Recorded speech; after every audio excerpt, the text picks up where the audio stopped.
Trouver un bon travail, c'est dur. Vous avez remarqué? C'est comme essayer de trouver la pièce de puzzle parfaite dans une boîte où toutes les pièces se ressemblent, mais aucune ne s'emboîte vraiment. On rêve tous du job idéal, celui qui coche toutes les cases. Super salaire, collègues géniaux, patron inspirant. Mission passionnante et un équilibre vie pro-vie perso digne d'un funambule olympique. Mais la réalité, c'est souvent une autre histoire.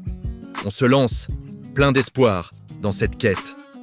Et là, c'est le grand 8 des émotions. Tu décroches enfin ce job super bien payé, celui qui te permet de rêver à un nouvel appart et à des vacances de folie. Tu es sur un petit nuage jusqu'au premier jour. Tu découvres que ton patron est un tyran tout droit sorti d'un film, qui communique en hurlant et considère que dormir est une option. La paix est belle, mais à quel prix? Celui de ta santé mentale? Allez, on ne se décourage pas. Tu changes de stratégie. Cette fois, tu vises la tranquillité, un poste calme, sans pression. Et tu le trouves. Le bureau est silencieux, les journées sont prévisibles, pas de stress à l'horizon. C'est parfait, pendant une semaine. Puis tu commences à regarder l'horloge toutes les 5 minutes. L'ennui s'installe, si profond que tu commences à connaître par cœur les motifs du tapis. Tu te mets à rêver d'un email urgent, d'une petite crise, juste pour sentir que tu sers à quelque chose. Bon, d'accord, plus jamais ça. Le prochain job, ce sera la passion, l'adrénaline. Tu trouves cette perle rare, un boulot qui te fait vibrer, où chaque journée est un nouveau défi. Tu te sens vivant, stimulé, tu ne vois pas le temps passer. Tellement que tu ne vois pas non plus ta famille, ni tes amis, parce que tu rentres systématiquement à 22 heures, épuisé mais content. Ton canapé te semble être un lointain souvenir, et ta vie sociale se résume à discuter avec la machine à café. Qu'à cela ne tienne, tu tentes le job cool. L'ambiance est détendue, tutoiement de rigueur, baby-foot dans la salle de pause. Tout le monde est jeune, dynamique. Le problème? Ton contrat est aussi stable qu'un château de cartes pendant un ouragan. C'est un CDD, une mission d'intérim, un statut de freelance.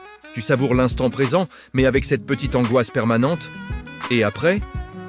Difficile de se projeter quand ton avenir professionnel se décide tous les 3 mois. Alors, retour à la sécurité. Tu cherches un CDI, le Saint Graal, et tu le trouves. Stabilité, sécurité de l'emploi, tu peux enfin faire un crédit pour acheter une machine à laver. Sauf qu'en regardant ta première fiche de paie, tu te demandes si ce n'est pas une blague. Le salaire est si bas que tu dois faire des calculs d'apothicaire pour finir le mois. La sécurité, oui, mais la précarité financière qui va avec. L'air du temps, c'est le télétravail. Fini les transports bondés, bonjour le confort de ton salon. Tu décroches ce job 100% à distance. Au début, c'est le paradis.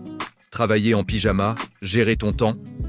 Mais rapidement, les murs de ton appartement se resserrent.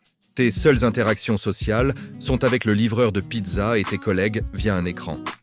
Tu commences à parler à tes plantes vertes et tu oublies comment interagir avec de vrais êtres humains.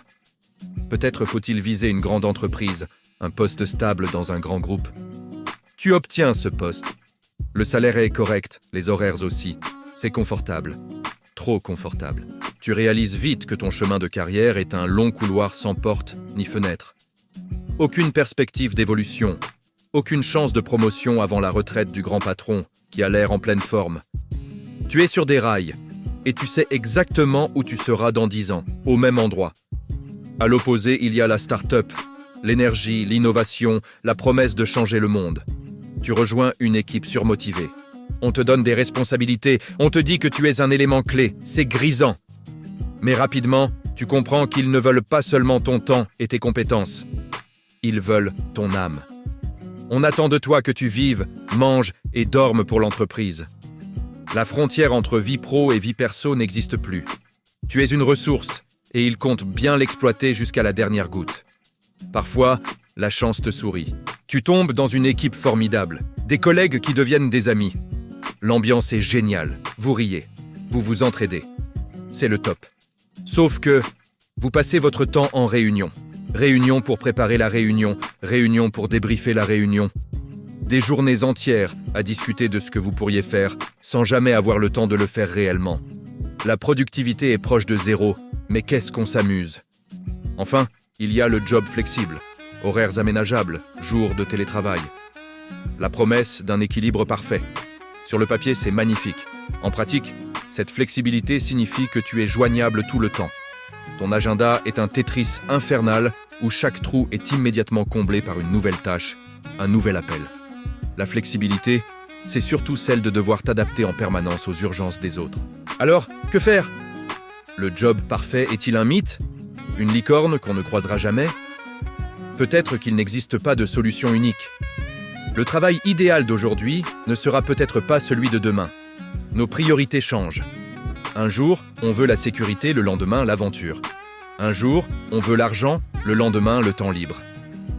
Le secret, c'est peut-être d'arrêter de chercher la perfection. Il faut plutôt chercher le meilleur compromis pour soi à un instant T. Ça demande de bien se connaître, de savoir ce qui est vraiment important pour nous. Est-ce que je peux tolérer un patron difficile pour un salaire qui change ma vie? Est-ce que je préfère m'ennuyer un peu mais avoir du temps pour mes passions? La recherche d'emploi, c'est un marathon, pas un sprint. Chaque expérience, même mauvaise, nous apprend quelque chose sur nous-mêmes et sur ce qu'on ne veut plus. Il n'y a pas de honte à se tromper, à changer d'avis, à essayer autre chose. C'est ça, la vie professionnelle. Un jonglage permanent entre nos envies, nos besoins et les réalités du marché.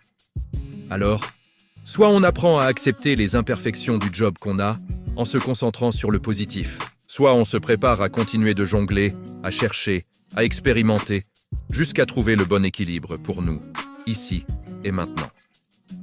Et vous, quel est le compromis que vous n'êtes pas prêt à faire? Dites-le moi dans les commentaires, ça m'intéresse vraiment d'avoir votre avis.